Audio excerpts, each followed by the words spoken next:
Assalamualaikum warahmatullahi wabarakatuh. A'udzu billahi minasyaitonir rajim. Bismillahirrahmanirrahim. Alhamdulillahi wa kafa.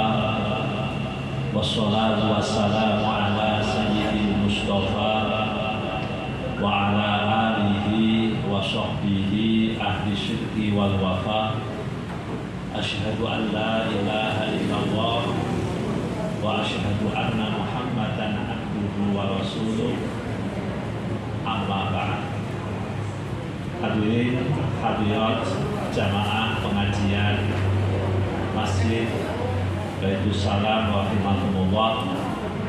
Monggo pada kesempatan yang mulia dan berbahagia ini kita senantiasa memanjatkan puji syukur kehadirat Allah Subhanahu wa taala, sebab atas limpahan nikmat-Nya lah sampai detik ini kita masih diberikan kesempatan dan kesehatan sehingga kita bisa bersama-sama menghadiri pengajian pada sore hari ini di tempat yang insya Allah berkah dalam keadaan sehat walafiat.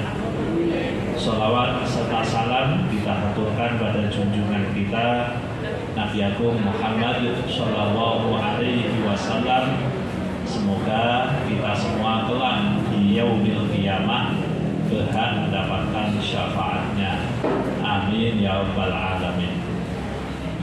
Bapak Ibu yang saya hormati, tema kita pada kesempatan ini adalah Al-Quran sebagai panduan bagi kita ketika kita menghadapi kesulitan dan kesedihan.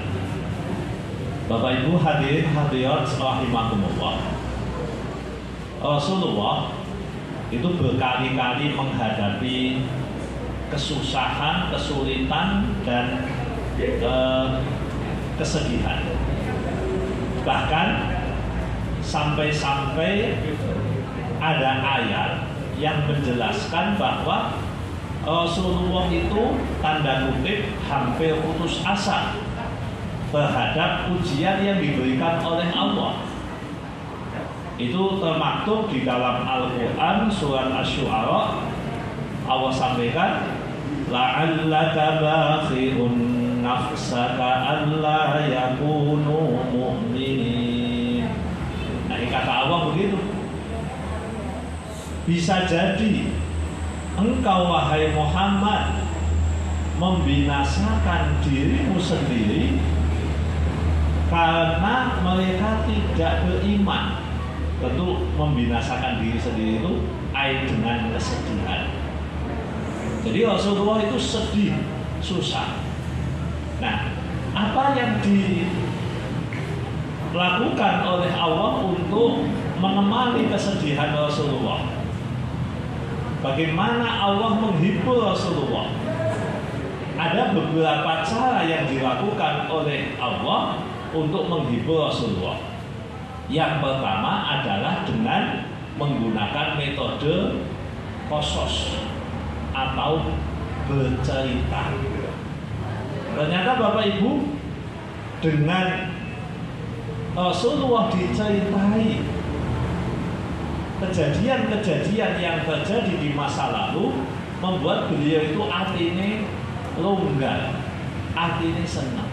Maka Quran itu Bapak Ibu kalau panjenengan lihat statistiknya, isinya itu mungkin lebih dari 1/5 isinya adalah cerita.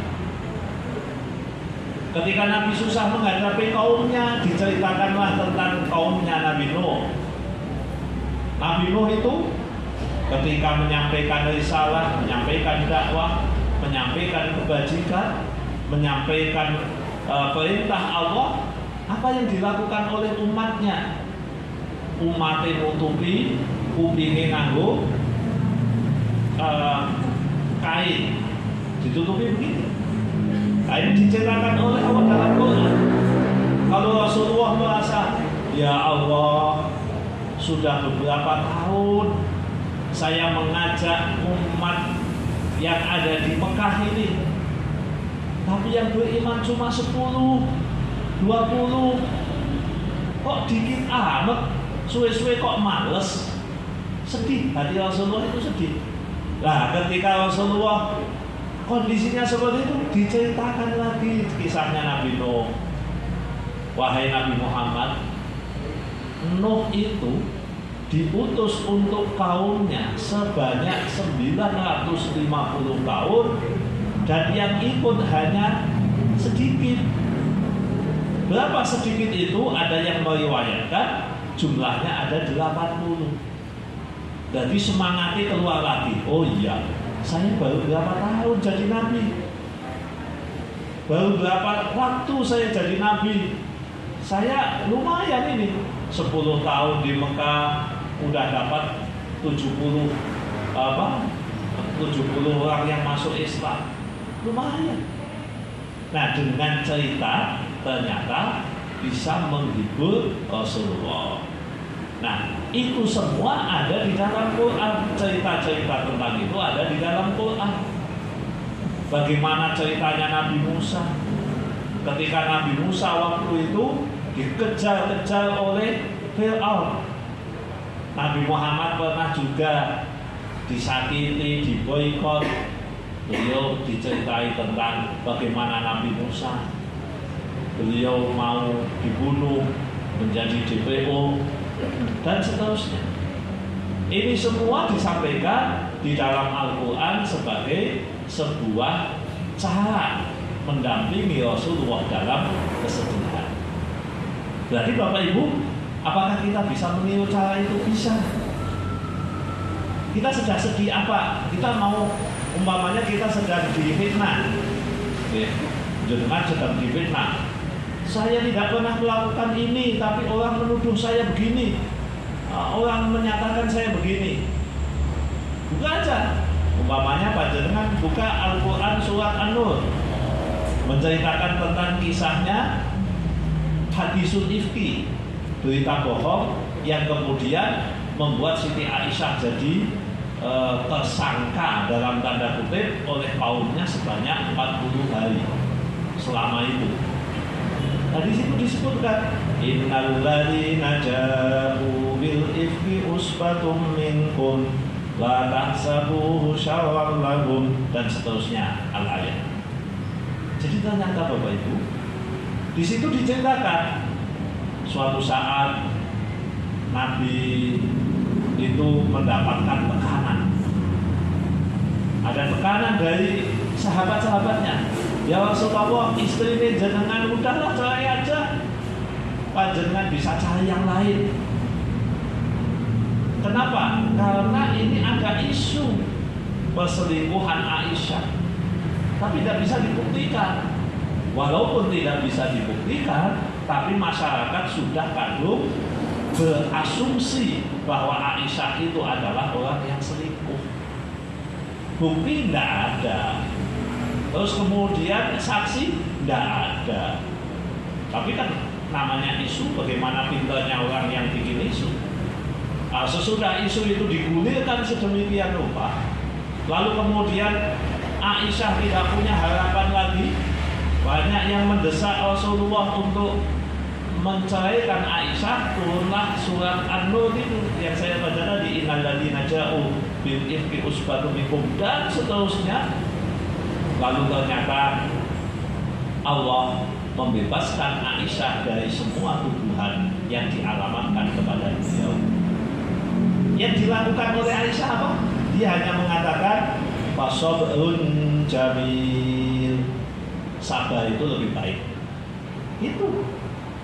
Jadi kalau kita menghadapi musibah, apapun bentuk musibahnya yang membuat kita sedih, kita diuji, difitnah, dicela, dicaci maki oleh orang lain, bagaimana Al-Quran bisa menemani kita? Baca itu surat An-Nur yang mengisahkan pembebasan Aisyah dari segala jenis tuduhan. Beliau dalam hadisnya, dalam hadis Bukhari diceritakan, beliau hanya mengatakan fasabrun jamil. Hanya itu yang beliau lakukan.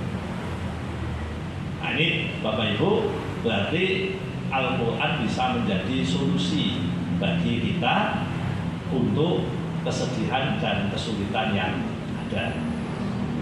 Terus yang kedua Bapak Ibu, membaca Al-Quran meskipun bukan kisah, tapi bisa jadi motivasi bagi orang-orang yang sedih. Ya, kita itu punya tradisi namanya takziah dan tasliyah.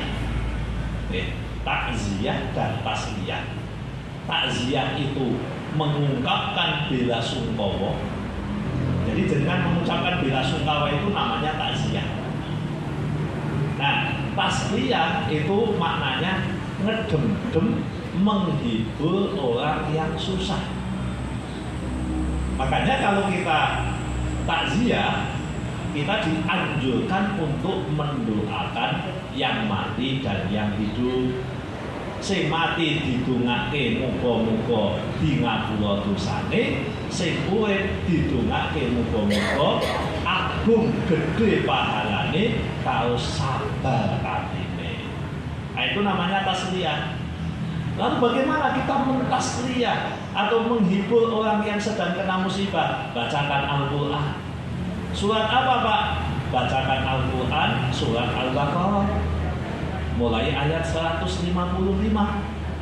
Nah, di situ disebutkan oleh Allah, walanabluwannakum bisyai'in minal khawfi wal ju'i wa naqsin minal amwali wal anfusi wath thamarat wa basyyiris sabirin alladzina idza asabatuhum musibatun qalu inna lillahi wa inna ilaihi raji'un ulaika alaihim salawatun min rabbihim wa rahmatun wa ulaika humul muhtadun.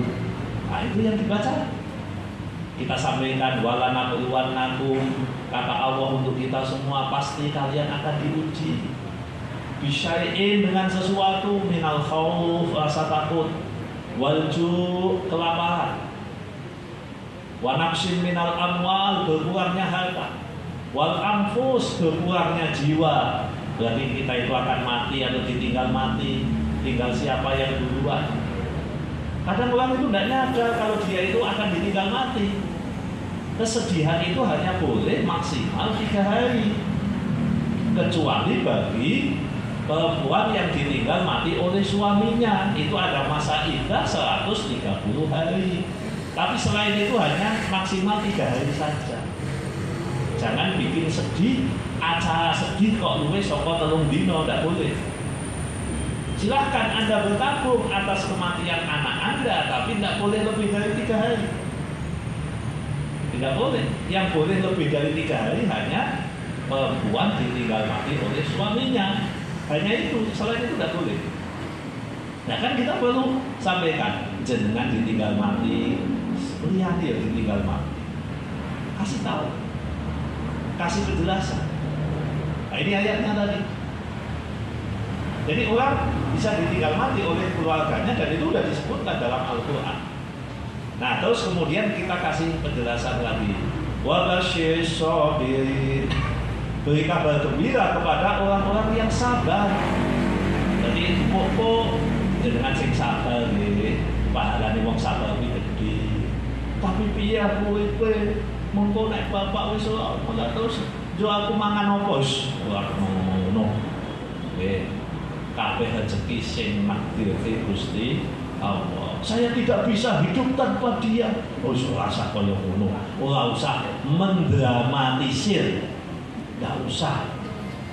Sedih boleh, berlebihan tidak boleh. Nasihati. Nek susah aja jambak-jambak rambut. Ojo banting-banting gelas. Ojo nupuk-nupuki silahe. Silahe dibijik-bijike. Napa tembok tidak usah. Susah boleh, tetapi meratap tidak boleh. Nah, jenengan kudune sabar.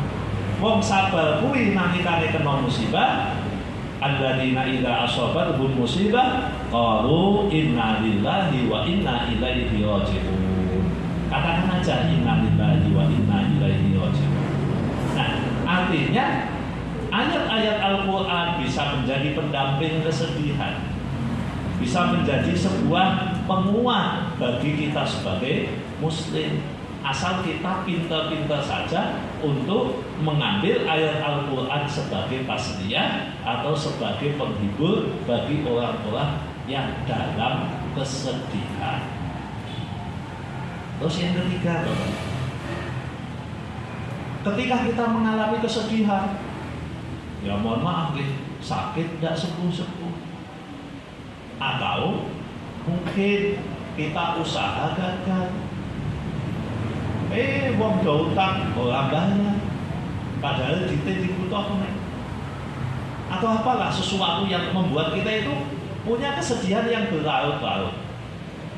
Maka kalau panjenengan baca surat Al-Insyirah, wabil khusus ayat terakhir, fa inna ma'al usri yusra, inna ma'al usri yusra. Nah, itu dibaca bolak-balik, diresapi, dipahami. Sesungguhnya bersamaan dengan kesulitan itu ada kemudahan.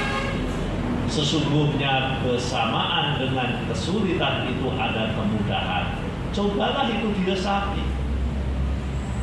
Lalu kita mikir, sing gawe susah kuwi sapa, sing gawe gampang kuwi sapa.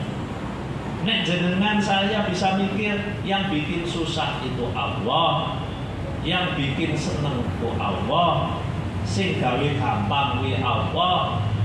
Nek kula saged, kula jenengan saged mikir, hati itu dilonggarke Bapak Ibu. Entah tiba-tiba maknyes, oh iya ya, lah aku kok meratapi nasib ki yo nopo. Wong yo ora ngowahi apa-apa.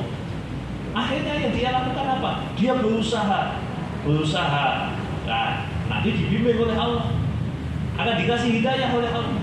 Ingat Bapak Ibu, hidayah Allah itu muncul dimanapun, dalam keadaan apapun, suka-suka Allah. Jadi tiba-tiba kita semacam mendapat ide, semacam mendapat cahaya baru di dalam hati, semacam ada kekuatan.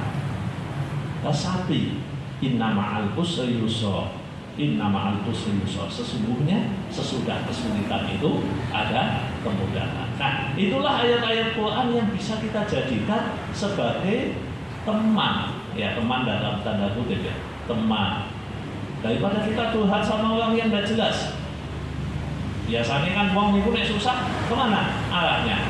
Curhat ke temannya, curhat ke sana ke sini.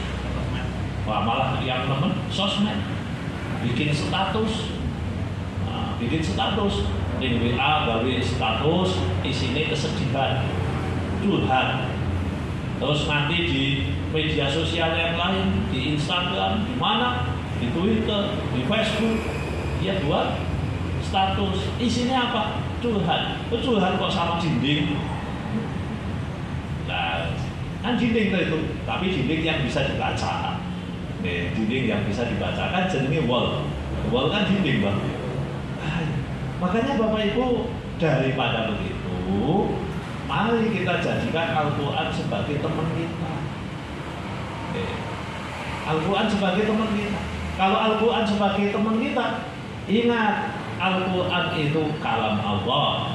Dia bisa tanda kutip, bisa dijelmakan oleh Allah menjadi penghibur bagi kita. Tidak usah nunggu di kuburan. Kalau di kuburan cetok, sing sapa wong ning dunya kekancan kalih Quran. Siapa yang berteman dengan Al-Quran pagi, siang, sore, malam, maka nanti di kuburan Bapak Ibu, ya, nanti di kuburan akan ada seseorang, ini penjelmaan ya, penjelmaan. Akan ada seseorang yang seseorang itu kemudian mendampingi dia ketika ditanya, diaudit oleh malaikat Munkar dan Nakir. Si fulan ini manusia yang mati itu pun tidak tahu. Lalu dia nanya, jenengan sinten? Dijawab, kula koncone jenengan. Lho, perasaan kula di konco sampeyan, konco SD, TK, SMP, apa konco pengajian, ketoke ora kenal.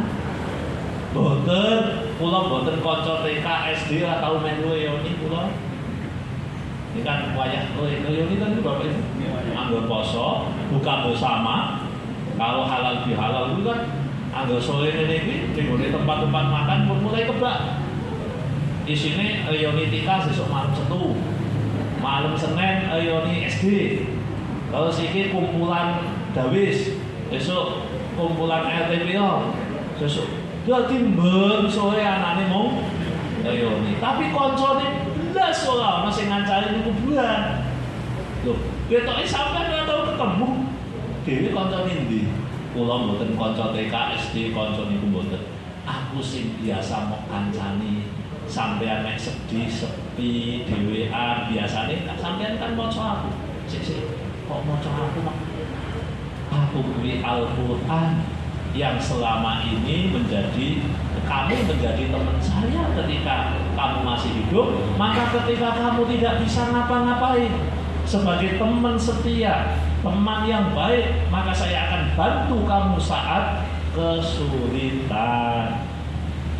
Wisumben ing akhirat bukan pun di dunia insya Allah sudah ada asalnya, insya Allah sudah ada efeknya dari kita berteman dengan Al-Quran. Oke, percaya atau tidak percaya itulah yang terjadi. Jadi kalau orang itu bicara, kalau orang barat itu mengatakan gelati keberuntungan, oke, orang itu bisa mendapatkan keberuntungan. Dia itu hampir celaka sampai 7 kali tapi orang celaka.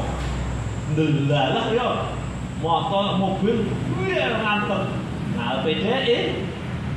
Jadi lewat ngalpe dia ngantem apa? Padahal jalannya hanya sakilan, tapi dia apa? Orang menyebutnya dengan apa tadi? Gelati apa namanya? Keberuntungan. Bapak Ibu, tahukah Bapak Ibu? Keberuntungan itu yang menciptakan Allah, yang mendesain Allah. Kalau kita dekat dengan kalam Allah, kalau kita dekat dengan Al-Quran, kita punya harapan. Yang punya kalam itu, yaitu Allah, akan memberuntungkan diri kita. Kita ingin kita beruntung. Wong sing paling penak kan bejo. Ora ana kuliah, ora ana sekolah, tapi menangan wong bejo niku. Lho bal-balan niku lho Bapak Ibu. Bal-balan niku wong pinter kaya apa kalah kalau wong bejo. Semuanya kalah kalau wong bejo. Lah bejo niku keberuntungan. Bagaimana kita bisa memperoleh itu? Kita bisa menggunakan teknik cara yaitu dengan berteman boyo kali Al-Quran. Saya kira itu Bapak Ibu yang bisa saya sampaikan. Semoga bermanfaat. Kurang lebihnya